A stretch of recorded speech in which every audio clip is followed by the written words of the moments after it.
On Monday, Boston Mayor Michelle Wu promoted new initiatives to broaden early childhood education in her city. Joined by Senators Elizabeth Warren and Ed Markey at the nonprofit Horizons for Homeless Children, Wu touted new funding she said would ensure all educators will be fully supported. She promoted an initiative to guarantee full employment for early childhood educators in training after graduation. Universal pre-K and early childhood education is a key goal for progressive Democrats across the country, as the cost of childcare remains a massive financial burden on working families. Good afternoon, everyone. It's so exciting to be here and always an honor to stand with this incredible group of leaders, some of whom are also sitting. I see our chair, Jerry Robinson, is shying away from the spotlight, but there are many folks in this room who have been at this for a long time. And you will hear from many of us in I will hope, quick succession. We're going to hear from our senators, Senator Warren and Senator Markey, our Congresswoman Clark, Councilors, Julia Mejia, Ruti Luijen, Kenzie Bach, State Representative Randy Fluker-Oakley, Tiara Diaz, our Director of UPK, Universal Pre-K in the Boston Public Schools, Pam Ettinger, President of Bunker Hill Community College, a key partner for us, and then Lisa, an early educator here at Horizons for Homeless Children. Before I jump into all of that, I just want to reflect on how exciting it is, how many memories it brings back for me to be in this space. More than 5 years ago, when we were at that point, historic high water mark for the number of women serving on the Boston City Council. It had been a long time since we had been at 4 women serving simultaneously. And so for that term, the 2016-2017 term, the 4 of us teamed up and decided to tackle a year-long exploration of every angle of early education and care and how we could try to make a difference. One of the most informative and impactful sessions that we had was right here with Kate and her team. They are the leading experts on policy, the city, state, and federal legislative and programmatic pieces that we need, because they are implementing this every single day for families and changing lives, redirecting trajectories, and making so much possible for our most brilliant residents here. We got to walk through the space a little bit earlier, and to see our young people in bright, airy, beautiful classrooms with all the resources surrounding them, interacting with amazing educators who just represent the future and hope and possibility for so much. It's an incredible inspiration always to be here, and I want to thank you, Kate, for all that you have been doing for a long time and continue to do. I want to thank first I want to note who is not here. So Congresswoman Ayanna Pressley could not be here because of a scheduling conflict, and she has been absolutely instrumental in securing the investments that we're celebrating here today. So whenever we are in the MA 7th, we are so grateful to Congresswoman Pressley, and I want to thank her and her team. Also, someone who has been instrumental is our director of our new Office of Early Childhood, Kristen McSwain, who is not feeling well this morning, and as we reinforced to each other as an act of leadership to choose, even though she very much wanted to be here, to choose to stay home and keep everyone healthy. She has made all of this happen, and so to Kristen, we are so thankful.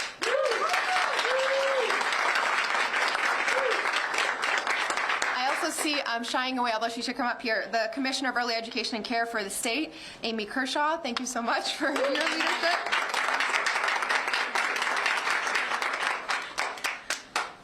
Today, there are more than 50 childcare classrooms that are sitting dark, empty, and unused across our city right now, even as we hear every day about families that are looking for access, and we see the gaps that the pandemic has made impossible to ignore.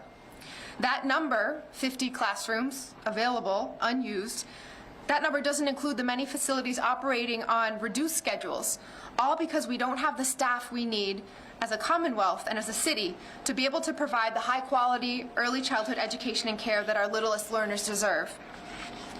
As a mom with 2 boys who has lived every challenge of this part of life, I know the difference it makes, the sense of relief and excitement and just comfort when you know you found your spot for safe, affordable, high-quality childcare you can count on. And I also know how all-consuming, distracting, frustrating, and scary it can be as you're trying to get to that place of stability. Beyond the mental toll that it takes on families, we know that early childhood education and care has clear, measurable impacts on life outcomes. For every dollar we invest in early education and care, there's a tenfold increase in future earnings and family stability, and a corresponding decrease in healthcare and public safety expenses for all of us across society. That's why we've committed to making Boston the most family-friendly city in the country. Earlier this year, we celebrated a $20 million investment in early childhood education through the Boston Public Schools and Boston Universal Pre-K. And just last week, in partnership with all of our city councilors and the long processes and advocacy that they have put in, we have announced more than $5.5 million in American Rescue Plan federal funding. Thank you to our delegation here. $5.5 million in ARPA investment to ensure that essential workers, our healthcare and construction workers, educators, are able to access early child care that meets their unique scheduling needs. Some of that investment will also go toward ensuring that the people providing that critical care are paid fairly. I am so excited about these investments, but there's so much more that we also need to do. So I'm grateful to be here with colleagues in government and partners in the early education and care sector to do more. Today we're building on our existing investments and announcing the recipients of our Growing the Workforce Fund. This is an additional $7 million in ARPA investments dedicated to expanding and empowering our child care workforce. These funds will go through 4 grantee institutions, neighborhood villages, I see Sarah in the back, Bunker Hill Community College, thank you, Kevin Edinger, Urban College, and UMass Boston, specifically to recruit new early childhood educators and help existing educators earn additional credentials. Through these grantees, we will be funding nearly 800 certificates or degrees across the early childhood sector.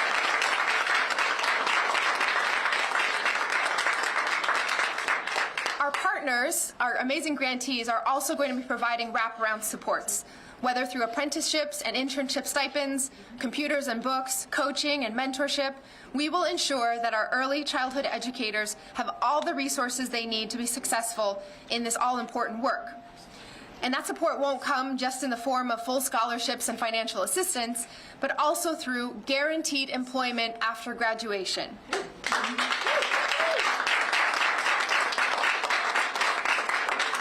After graduating, all participants are committed to work for 2 to 3 years providing early childhood education right here in Boston, more than paying back what we are investing.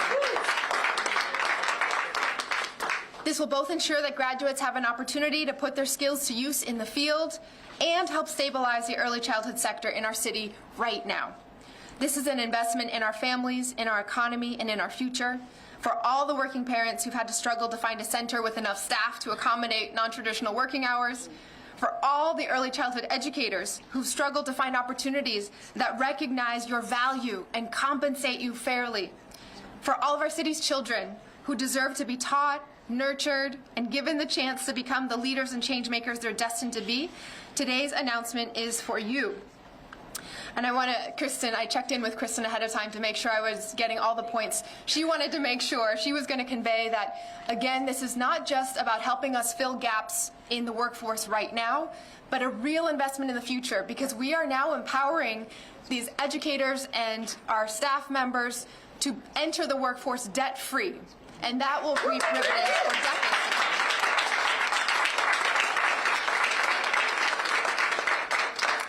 This wouldn't have been possible without the partnership of our federal delegation, our local educational institutions, our childcare providers, and our families. I know every time I run into these leaders, we are always checking in, and I'm getting the inside scoop about how hard they are fighting in DC to make sure that this funding and energy and priority remains on this sector. This investment isn't going to solve our childcare crisis, but it is an important start. And it's a start that will get people back to work and make a real difference in the lives of working families across our city and in the lives of the workers caring for our youngest residents. We can't stop here. I look forward to continuing to partner with leaders at state, federal, and city level to do even more to ensure that Boston is a place where families can thrive, knowing that early childhood care is excellent, accessible, and fairly compensated. Okay, un poco en español para todas las familias. Es importante de estar aquí con todos los líderes en nuestra comunidad para anunciar las noticias muy importantes. Hoy en Boston hay más de 50 salones de clases vacías, sin uso, en este momento. Y todo esto es porque no contamos con el personal que necesitamos para poder proveer la educación y cuidado infantil temprano de alta calidad que nuestros pequeños aprendices merecen. Como mamá de 2 niños pequeños, yo sé la diferencia que hace en la vida de los padres de familia tener acceso a cuidado infantil seguro, accesible y de alta calidad en el cual puedes depender. Por eso es que nos hemos comprometido en hacer que Boston sea la ciudad más amigable para las familias del país. Este año celebramos una inversión de 20 millones en educación para la primera infancia. Y la semana pasada anunciamos una inversión de más de $5 millones de fondos de ARPA, de fondos de recuperación federal, para asegurar que los trabajadores esenciales puedan acceder al cuidado infantil temprano para sus hijos. Pero aún nos falta mucho por hacer. Hoy estamos construyendo sobre nuestras inversiones existentes y anunciando a los beneficiarios de nuestro fondo para expandir la fuerza de trabajo. Este es una inversión adicional con fondos de ARPA de $7 millones para expandir y fortalecer a nuestra fuerza de trabajo de cuidado infantil temprano. Estos fondos van a ser destinados a 4 instituciones beneficiarias: Neighborhood Villages, Bunker Hill Community College, Urban College y UMass Boston, para reclutar a nuevas educadoras de la primera infancia y para ayudar a que las que hoy en día ejercen como educadores puedan obtener certificaciones adicionales. A través de los beneficiarios vamos a poder financiar alrededor de 800 certificaciones o títulos a través del sector de la educación y el cuidado infantil temprano. Nuestros socios también van a proveer soportes adicionales, ya sea a través de estipendios en sus pasantías y trabajo de oficio, con computadores o libros, o con coaching y apoyo de mentores. Vamos a asegurar que nuestros educadores tengan todos los recursos necesarios para ser exitosas en este trabajo sumamente importante. Después de graduarse, todas las y los participantes van a trabajar durante 2 o 3 años como proveedores de cuidado infantil temprano aquí en Boston. Esto va a asegurar que al graduarse tengan la oportunidad de emplear las habilidades adquiridas en trabajo de campo y al mismo tiempo estabilizar el sector de primaria infancia en nuestra ciudad. Este es una inversión en nuestras familias, en nuestra economía y en nuestro futuro. Gracias.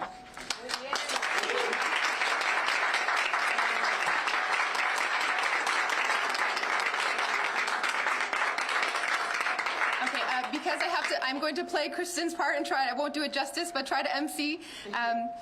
Councilor Mejia has a very important city council hearing that she is going to make sure happens very shortly. So we're going to bump her up in the speaking program, and she'll be followed by Senator Warren, Senator Markey, Congresswoman Clark, and then I'll jump back in for our other electeds.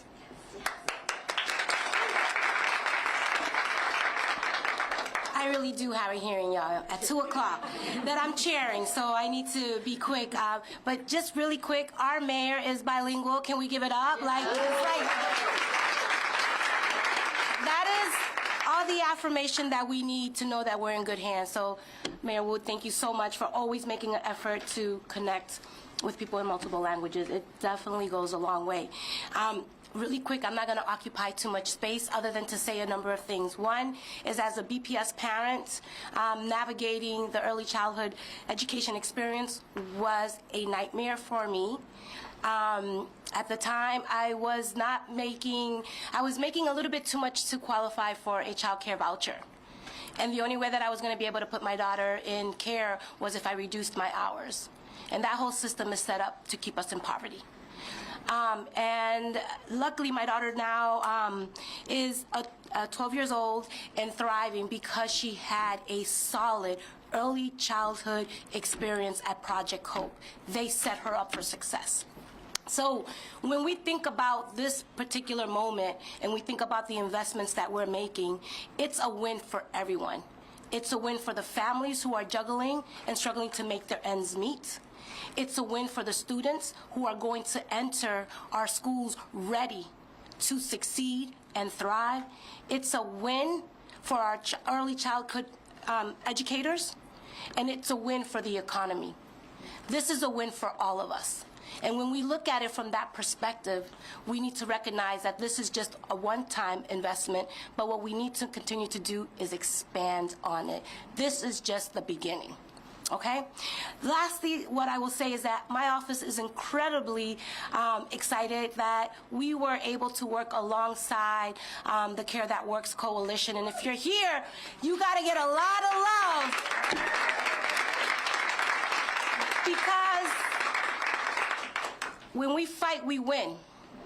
And when we think about third shift workers and our union workers who have to be on site at 5 or 6 o'clock in the morning, these investments are going to create opportunities for our third shift workers and our early risers. So I just want to say thank you for your advocacy and relentless advocacy on making sure, alongside my colleague, Councilor Bach, I got a little bit feisty. First, we started off at 350, then I went to 750, and then I kept pounding the pavement, and we got to 1 million.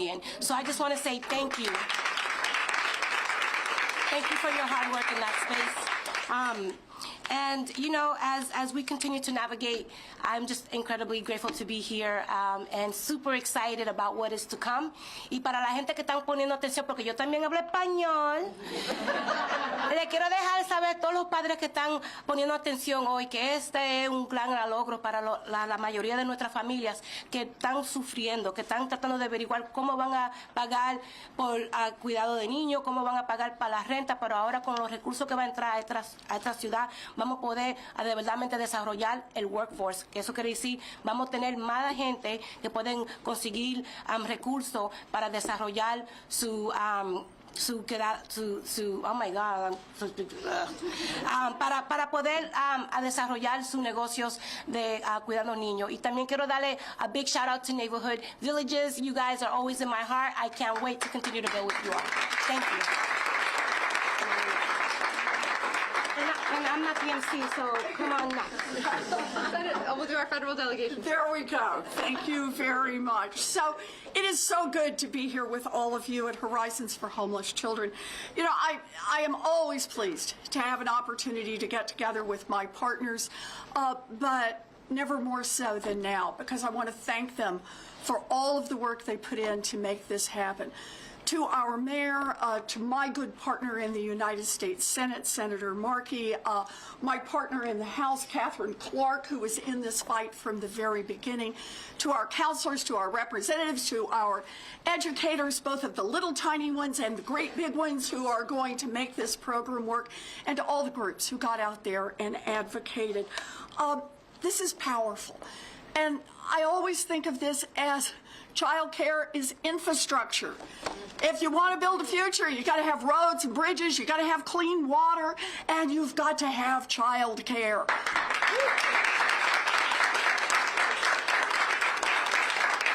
You know, this work is important, and this work is hard.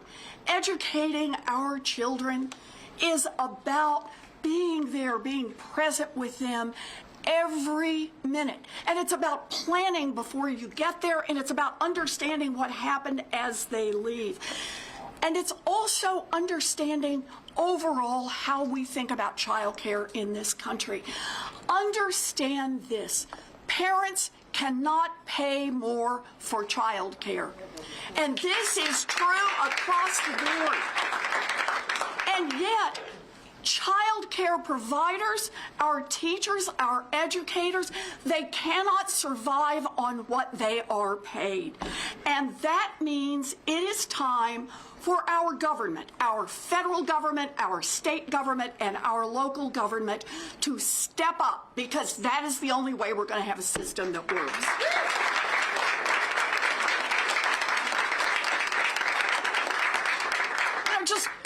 We got to do one fact, bring a nerd to the game, and we got to talk about one fact, and that is, of the 37 richest nations in the world, where does the United States come on supporting our children, investing in our children? We're at number 35, and that must change. So, we had a terrible problem with child care, all these structural problems, underinvestment before the pandemic hit. And then when the pandemic hit, everything that was bad got a whole lot worse. Everything that was hard got a whole lot harder. We are now, across this country, down 800,000 child care workers nationally. So how do we fight back from that? Well, part of it is we got to put in the resources. And here's where I want to say, Congress, our delegation, Ayanna and Catherine and Ed and I and others fought, and we got $50 billion in funding for child care in this country. And then here comes the really exciting part. It isn't just you put some money out there and hope good things will come from it. It's that our local partners truly stepped up to make the most of this money, to make sure that this money is used in transformative ways, that we raise wages, that we invest for a future generation, that we make certain that our teachers have the opportunity to get the certification that they want. The new funding from the Growing Workforce Fund is going to support child care workers like the people who are in this room, people who have been undervalued and underpaid for far too long.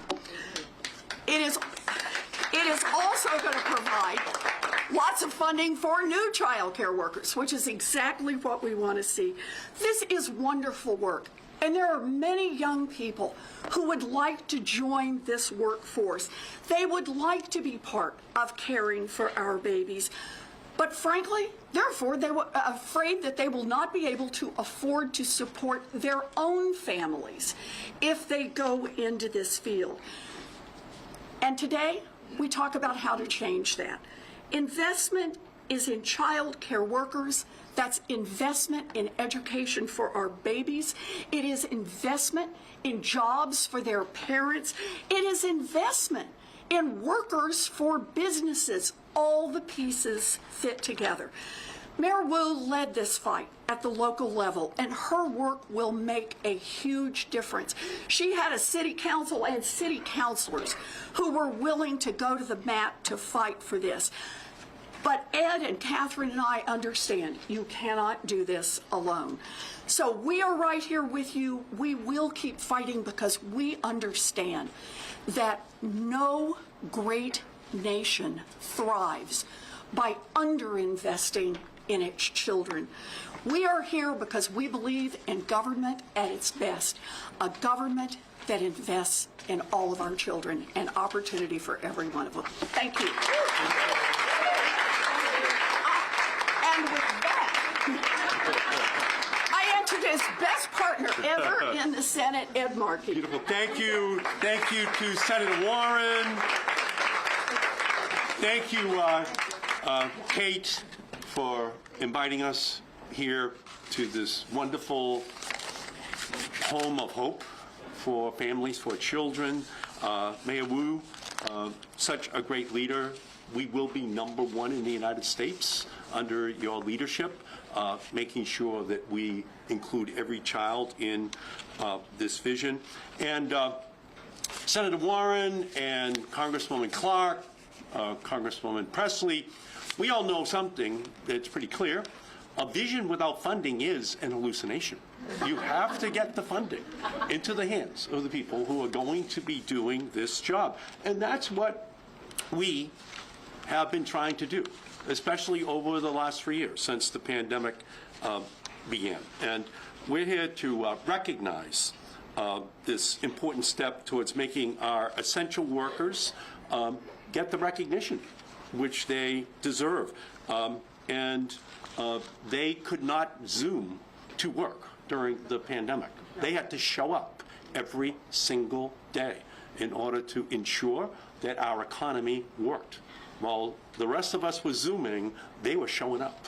They were doing the job. They were taking the risks for their families on behalf of our families. And I think that the pandemic shined a bright spotlight on who they are in our society, how underpaid and underappreciated they are. So we want to thank all the child caregivers and educators that have joined us today. Your dedication gives our children a nurturing environment to develop early learning skills and provides them support after school to benefit them throughout their entire lives. We know that this is a crisis. We know that we're down 10% in terms of child care workers just in the state of Massachusetts alone, and we know what pressure then that puts on families. And these frontline workers had the capacity to provide help, and as everything shut down, it was the child care providers who ensured the strength of the safety net. They stepped up, they organized to open their centers and their very homes so that children had a safe, nurturing place to go in the darkest days of the pandemic.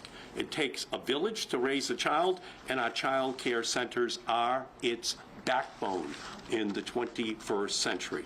These providers of hope and safety couldn't do this work alone. For far too long, we have asked child care providers to operate at the margins, barely making ends meet for their centers and for their own families when we asked so much of them. When they took on the cost of the temporary shutdowns or COVID safety protocols, they needed Congress to be their safety net. When these educators and teachers experienced burnout as they carried the weight of the Commonwealth's economy and workforce on their shoulders, they needed additional support. So we got to work. And that's what Senator Warren was just referring to. In the ARPA bill, we made sure that the city of Boston would get an additional $560 million to help them with all of these essential programs. Because we know that child care doesn't simply benefit one generation, it is at the very center of our economy. Parents and caregivers, including grandparents, raising their grandchildren need child care. It allows them to go to work, to get an education, or to attend their health care appointments. Our educators and child caregivers are also the champions of our economy. Without them, the bottom would just fall out of our workforce. If we are going to say child care is important, we need to put our money where our mouth is and invest in the people who are making it work. And today, the city of Boston is turning a vision into reality with a $13 million program towards childhood workforce to support current and future teachers. This investment will support all of those great institutions, those litany of saints that were already mentioned. And it's so great to be here with the city councilors, the state representatives, the leaders of our educational institutions.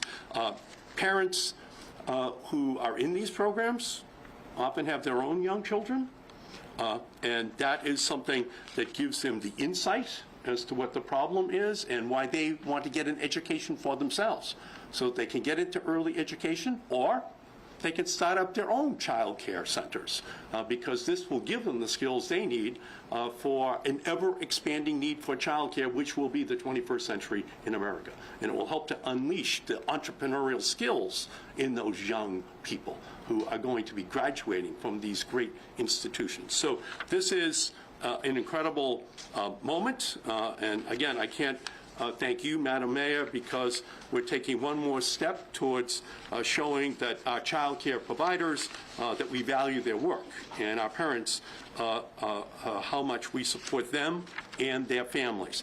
Last year, 3 billionaires in America made as much as all early education providers combined in our country.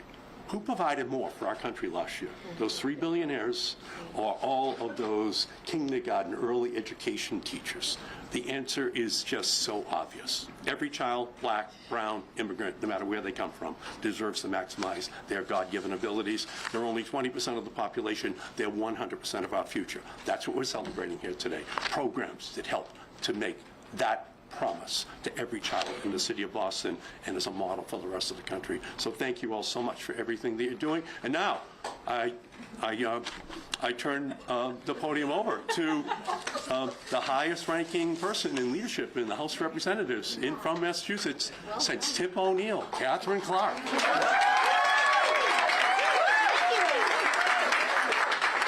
Oh my goodness. Good afternoon. This is such an amazing event. I am so pleased to be here with Mayor Wu, with my senators, who both happen to be constituents, so I have to look good and do my part, to the incredible team of staff and early educators here at Horizons for Children. I am so fortunate to have been in partnership with Horizons for over 25 years, which has snuck up on me. But the work that you're doing, the tour we had today, making these values of every child living up to their opportunity fully, meeting the needs of parents, making sure that we have well-resourced, beautiful spaces for every child to attend, for every family to find that special place that Mayor Wu talked about. You are making that come true. And for all our local partners and organizations, state representatives, city councilor, our school committee chairwoman, all of you making this possible. Because we know for too long, childcare and early education was an afterthought. An accessory, an extension of some sort of babysitting concept for parents. But you ask any parent, ask any employer, and they will tell you that childcare is the glue that binds our economy together. And without it, we don't have that future workforce. It's what allows parents to get to work. It's what enables our businesses to thrive. So when the pandemic brought the child care system to the brink of collapse, we knew that Congress had to step forward and step up for working families and the incredible providers who educate our children.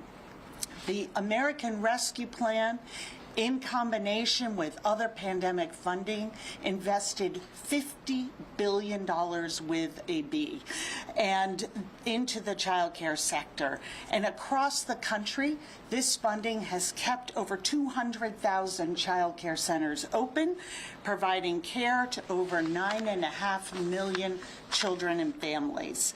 In Massachusetts, this funding provided critical aids to programs within the Commonwealth, supporting over 6,500 child care centers. But we know that is not enough. That is stabilization, and we need growth. And that's why I am so proud to join Mayor Wu as she announces that she's using this funding to grow our child care workforce by providing financial assistance to early educators seeking higher education, seeking opportunity. And I don't know too many programs that are going to provide over 800 jobs with a guarantee of employment. That's an applause line.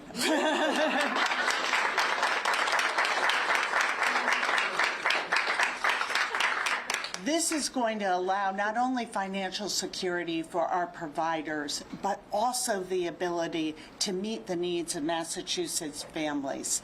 This is a win for our children, for our families, and for our economy. And that's what's possible when you govern by putting the American family at the center of your priorities. And it's what's possible when we respect and value women in our economy.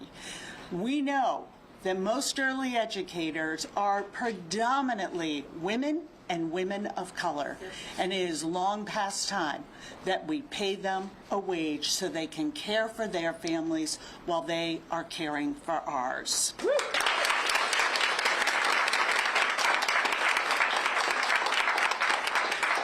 So we are not going to rest on our laurels. We're going to take our cue from all of you, from the city of Boston to each and every one of you who understands that if we are going to rebuild an economy where every single person sees opportunity, it starts with childcare, it starts with fair wages for our early educators, and it starts with all of you. Thank you for your work. Thank you for being part of this.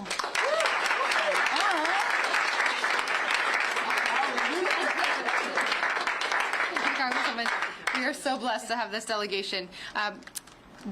Even though Councilor Mejia is the chair, our other councilors are trying to rush to the hearing as well. So I'm going to hand it over to Councilor Lujan and Bach, and then State Rep Fluker Oakley, and then we'll close out with our experts from the child care field. Awesome. Hello, everyone. City Councilor at Large Ruthie Lujan. I am sponsoring the hearing that Councilor Mejia was running to, so I need to run, and I'll be quick. But I just want to say thank you so much to the federal delegation, to state officials, to everyone who's here, because this is really about teamwork, and teamwork making the dream work. I was so excited as a city councilor to have this opportunity to vote on this for the ARPA funds, once-in-a-lifetime investments in the things that really matter. As we heard the Congresswoman speak, a lot of our caregivers are women of color. With this money, we are also addressing the racial wealth gap. Boston is the second most expensive city to rent an apartment. And so when we are doing this work, we are thinking about paying people a living wage so that they can live in the city to care for our children. And we're also talking about the differences that we know, the gaps that exist when you grow up in a family where your parents went to college and your parents didn't. And we're talking about our kids who are the daughters of immigrants who, and the sons of immigrants who need that extra support so they too can thrive and not just survive, right? And it all starts from those early ages, what you're learning, what you're hearing, what surrounds you. And so this is incredibly important. I also just want to give a shout out to the Care That Works Coalition. Councilor Mejia shouted them out. I see Nancy was in our office. She was in our inboxes. She was at our hearings, making sure that we were centering the needs of care workers, and also challenging us to think outside of traditional models of caregiving, which is really important for me as a daughter of Haitian immigrants. We know that the way that we structure childcare can often look very different. So thank you for your work. We're also, the hearing at 2 o'clock is about how do we get more people of color, more women in the trades, and we know that that is possible, right? When we provide for child care, we're talking about living wages for those who are taking care of our children, so that those who are sending their kids to child care can also make a living wage and have a dignified career. So thank you for all of your work. I'm going to say, yeah, my DMCMP, a lot of other languages was spoken here, so try to shout out to my Haitian Creole. Just thank you so much for all this work. Kate and your incredible team here at Horizons, we don't do this work alone. We actually do it alongside all of you, and we follow all of you, so thank you so much.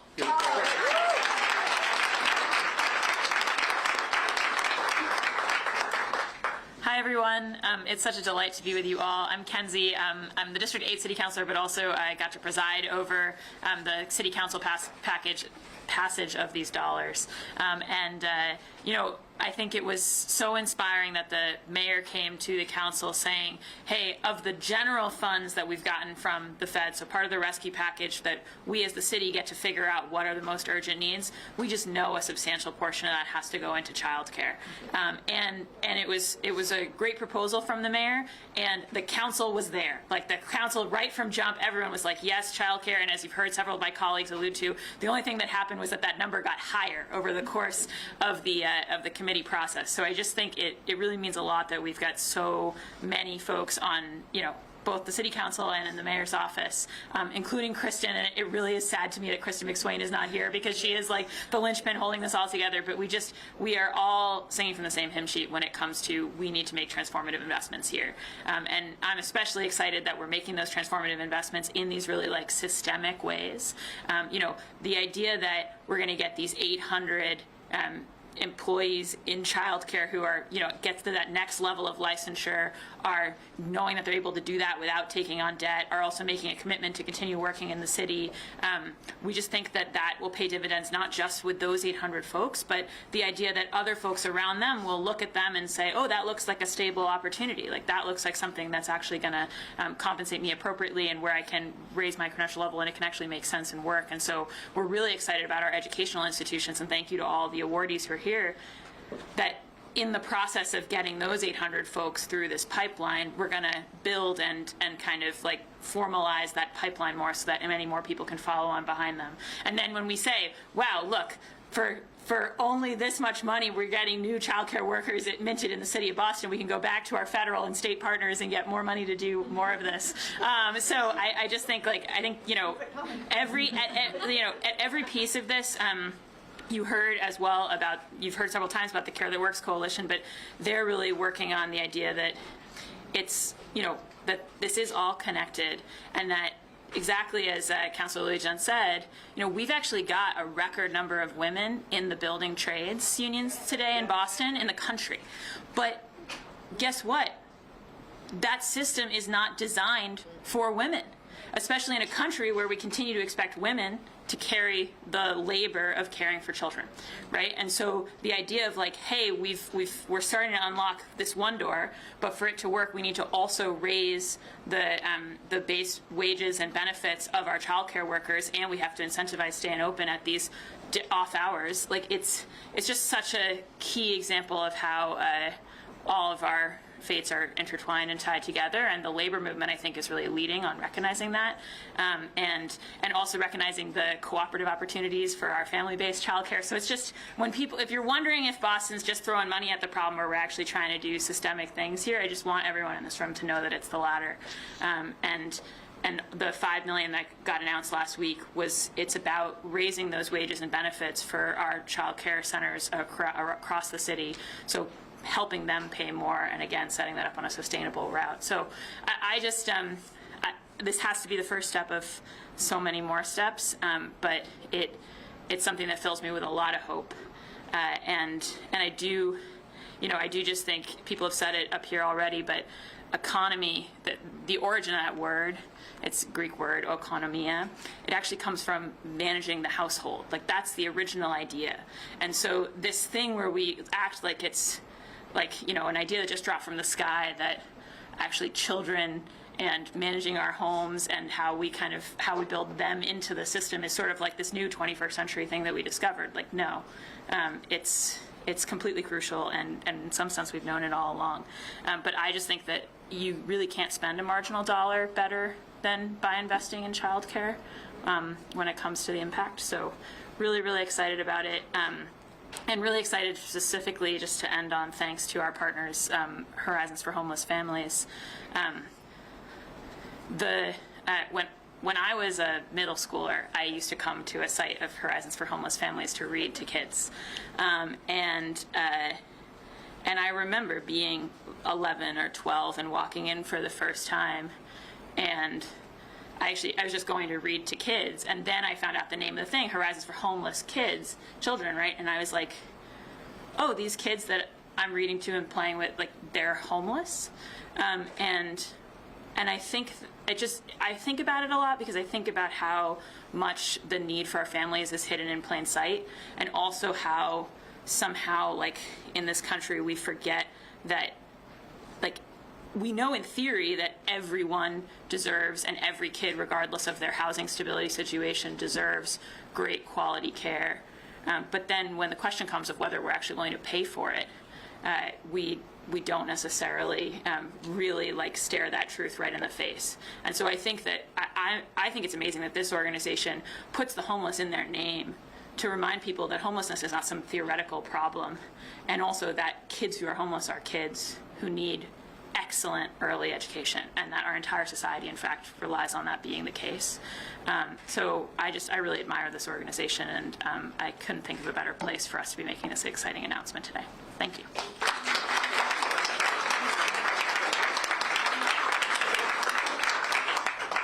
Good afternoon, everyone. My name is Brandy Fluker-Oakley, and I'm the state rep for the 12th Suffolk District, which includes parts of Mattapan, Dorchester, Hyde Park, and the town of Milton. So many of my colleagues have said what I was going to say, and I don't like to speak just for the sake of speaking, so I promise to make this really brief. When I look back and I think about the importance of early childhood education, you may notice that I'm wearing an American flag because it is the cornerstone of the American dream. The truth of the matter is that our children cannot excel if they don't have a quality education. When I think about my mom, who moved up to Boston at the age of 20 from Alabama, not knowing a soul, later had me in life trying to navigate this public education system. Despite her education efforts, it was not easy. I found myself in a home daycare system in Hyde Park with Miss Marlene Abdul-Jabbar, whose daughter still carries the torch for high-quality early ed, and it's because of that home daycare that when I entered formal school in the 1st grade, I was reading on a 4th grade level. I don't take that for granted because the truth of the matter is the investments we make today in early childhood care matter so much in saving us costs down the line, whether it relates to our incarceration rates and the correlation we see between educational attainment and those who are incarcerated, whether it relates to programs where we pay for food security and other things of that nature. When we set folks up with a strong education, they're able to go further and farther than we ever could imagine and anticipate. And the beautiful thing about education, often referred to as the great equalizer, though we know there are still many gaps within our system, is that we have educators who day in and day out are pouring into our young people, teaching them how to count, teaching them how to decode, teaching them phonetics of it all. I was a 3rd grade teacher, and I used to say, I don't want the kindergartens because I'll break them. Give them to me when they have a little more under their belt. It is not easy by any stretch of the imagination. It is not easy. I think for those of us who are parents and had to have our little ones home during the pandemic, we actually know it is not easy what goes in and day out. And when I think about just the forethought and the vision of our mayor, which is now directly behind me, so I can't point to her. When I think about her vision and forethought, say, you know what? How can we actually break many cycles of oppression by investing in this? So not only are we investing in our young people so they get a strong start for their future, we're also investing in the workforce. As was mentioned, overwhelmingly women and women of color are early child educators. Boston is beyond expensive to live in. So to be able to walk away debt-free and have a guaranteed job is huge, and it's going to provide access to so many people who wouldn't even think that they could be in this role. That also breaks the cycle of oppression. I just want to thank all of the partners who are here today. I see Ms. Debbie, who I know is a longtime advocate and child care provider, and so many others in this room. And I just want to thank the coalition partners. I was proud to serve on the Legislators Commission for Early Child Education Care under Chair Peisch and Senator Lewis. Great recommendations that came out of that. Hope to see more policy actually take hold, and just want to thank everyone for being here and the work you do day in and day out.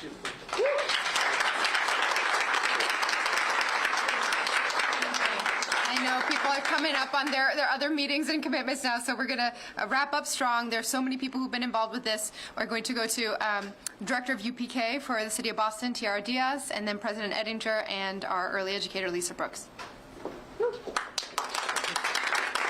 Thank you, everyone. I just, again, want to say as a lifelong resident and educator of Boston, how proud I am of the work that we're doing here. And Mayor Wu and Senator, the councilors, for your commitment to continue to serve our early educators across Boston. So again, thank you. And before I pass it over to Pam Edinger, I just want to again thank Neighborhood Villages, UMass Boston, who am I forgetting? Urban College. Bunker Hill. In Bunker Hill, yes, thank you. Just congratulations. Looking forward to our ongoing work in the future. Super excited. Thanks again. Pass it over to you. So I don't know about you, I'm still starstruck with all these folks behind me. So Mayor Wu and our congressional delegation and our city councilors and friends, thank you for attempting to solve this problem. My son is now 22 and I still remember the pain of trying to find a babysitter in order to go get my trustees meetings done. I want to acknowledge our higher ed partners at Urban College and UMass Boston. It does take an alliance to train the early education workforce to raise a child. It takes all of us. This is not a competition. It really is a a collaboration. At Bunker Hill, we've been training early childhood educators for 50 years, since the very beginning. And I think when you visit places like this, like Horizons for Homeless Children, you will find that there are many teachers and administrators who are Bunker Hill alums. And we think that this grant and apprenticeship, and that's an important word, right? It's a grant for both classroom study and apprenticeship. And Marty Walsh right now should be really, really happy because he's been trying to get apprenticeships going for ages. We think that this will strengthen the professional base for the profession and usher more professionals into the field. And we say early child care workers, they are professionals. They are teachers, and sometimes we forget. And I really want to try to remember that as we go through. We understand the demand side of this. Almost 60% of my students are women, and 3 out of 5 are parents. We've seen drops in college entry because there is no childcare. We've seen the needs to have childcare in order to sort of curtail this labor shortage. So we're going to help to fix this, and I think that this grant and apprenticeship is part of the solution. When we do our work with higher education, in higher education, we will be mindful of a number of things. We'll be mindful that everything that the students learn will contribute to a future credential to build their career. This is not a one-off. We're also mindful that we're delivering these services and instruction and to be multilingual. We're serving both inner cities, communities of color, communities of poverty, gateway cities. Bilingualism is part of our hope for the future in making all of our residents and citizens more marketable, and it's better for our children. And we're also going to offer wraparound services so that our non-traditional students, like the moms who are learning to be teachers to raise our children, will have the support that they need. This program will provide a few ways to get to an associate degree, both from the classroom, as I said, and also from apprenticeships, and there will be pathways to bachelor's degrees. We'll be flexible to everyone who's interested in entering this noble profession. I miss, Senator Warren, the story about Ann B. Yes. Because this is the story of Ann B, right? We're going to create 800 Ann Bs so that we will not curtail the possibility of having a wonderful senator who is helping us along today. Oh, that's sweet. Thank you. So I'm excited to know that more help is coming. And yes, Ann B. We need to clap for Ann B. But most importantly, I'm happy about the opportunities to say thank you to our teachers and our students in the field and in this room. Thank you for taking care of us and for your devotion to our next generation. And Bunker Hill is very proud to be part of this team. Thank you.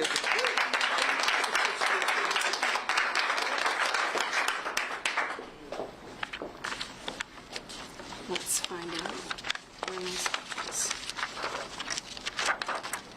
Hello, my name's Lisa Brooks, and I've been an early educator for over 15 years. I've worked in a toddler classroom here at Horizons for Homeless Children for over 2 years now. I'm pleased to be here in support of today's announcement, which will open doors for potential and current educators like myself who want to continue to learn in this critical field. This move recognizes and values early educators by supporting our growth so we can best nurture children during their first critical years. I have experienced personally and have seen amongst my colleagues how student debt can be a deterrent to entering this field or staying in the early education system. I've also experienced the indignity of struggling to make ends meet while giving all we can. This investment will make the field more attractive as a career option, and my hope is that this step will also spark a comprehensive reevaluation of the importance early education and its teachers have on young children and families.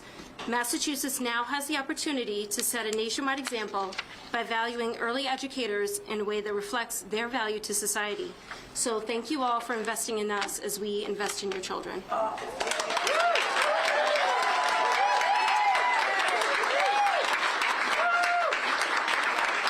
Thank you for joining us, everyone. Thank you. We're good? beautiful. Great job. Thank you all. Congratulations. I didn't realize it.